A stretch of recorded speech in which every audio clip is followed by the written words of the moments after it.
తప్పుడు ధృవీకరణ సృష్టించిన అక్రమంగా వారసత్వ ధృవీకరణ పత్రం పొందిన వారిపై కఠిన చర్యలు తీసుకోవాలని బాధితురాలు మారగాని సంధ్య కోరారు. ఖమ్మం ప్రాంతానికి చెందిన మారగాని సంధ్య అనే నాకు 2007లో ఉపేందర్తో వివాహం జరిగిందని, లారీ యజమాని అయిన ఉపేందర్ 2002లో అనారోగ్యంతో చనిపోయారన్నారు. ఇల్లందుకు చెందిన ఉపేందర్ మరణం తర్వాత కుటుంబ ధృవీకరణ పత్రం కోసం మేము దరఖాస్తు చేయగా మరో మహిళ తప్పుడు ధృవీకరణ పత్రాలతో దరఖాస్తు చేసిందని సంధ్య తెలిపారు. కొందరు అధికారులు ఆమెతో కుమ్మక్కై ఉపేందర్తో అక్రమ సంబంధం తప్ప మరో సంబంధం లేని వ్యక్తికి కుటుంబ ధృవీకరణ పత్రం అందించారని సంధ్య తెలిపారు. ఇప్పుడు తనను బెదిరిస్తున్నారని, నన్ను అడ్డు తొలగించుకునేందుకు ప్రయత్నిస్తున్నారని, వారితో నాకు ప్రాణహాని ఉందని ఆమె తెలిపారు. ఇల్లందు తహసీల్దార్ కార్యాలయంలో నకిలీ ధృవపత్రాలతో కుటుంబ ధృవీకరణ పత్రం అందజేసిన అధికారులపై చర్యలు తీసుకోవాలని సంధ్య ఉన్నతాధికారులకు, ప్రజాప్రతినిధులకు విజ్ఞప్తి చేశారు.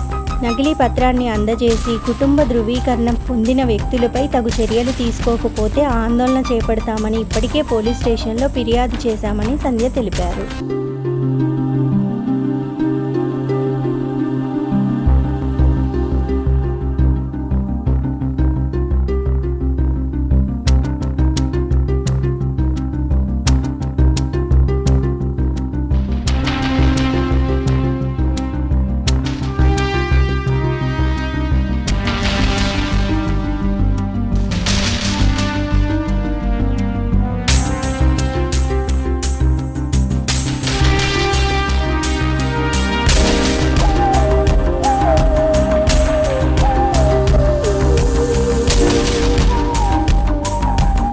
నేను పెళ్లి చేసుకున్నాను.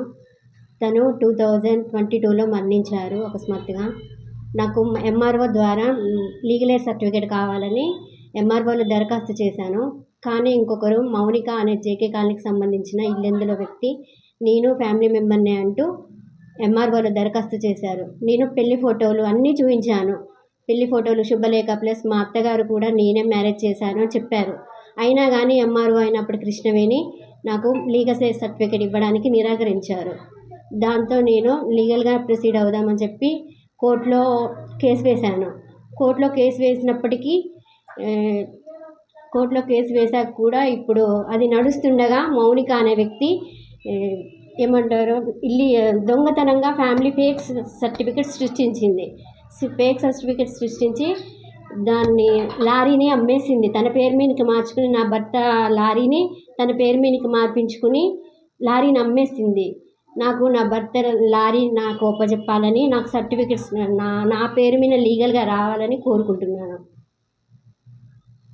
సిఐ పిలిపిస్తే కూడా నేను రాను, నేను కోర్టులోనే తేల్చుకుంటాను అని బెదిరిస్తున్నట్టు మాట్లాడుతున్నారు. మేము ఏదైనా కోర్టులోనే తేల్చుకుంటామని చెప్తున్నారు. వెళ్ళామండి. కోర్టులో క్రాసింగ్ జరుగుతుంది. పెళ్లి ఫోటోలు అన్నీ చూశారు, అన్నీ అడిగారు ఎక్కడ పెళ్లి జరిగింది ఏంటి అని. నేను చెప్పాను. కోర్టులో కూడా సబ్మిట్ చేశాను. నడుస్తుంది కేసు. Illegal sir. ఎప్పటి నుంచి వాళ్ళ తమ్ముడు మా హస్బెండ్ దగ్గర పనిచేసేవాడు. అలా తనకి ఇక ఇల్లీగల్ ఎలా నడిచిందో మాకు తెలీదు. జేకే కాలనీ, ఇల్లెందులోనే జేకే కాలనీ. మాది ఇల్లెందే, నెంబర్ 2 బస్తీ. మా అత్త కొడుకుననే పెళ్లి చేసుకున్నాను. ఫ్యామిలీ మెంబర్స్ కూడా నాకు ఏం సపోర్ట్ చేయడం లేదు. నాకు లీగల్ సర్టిఫికేట్ నా పేరు మీద వైఫ్ అని చెప్పి నాకు రావాలి. అది తొందరగా జరగాలని అనుకుంటున్నాను.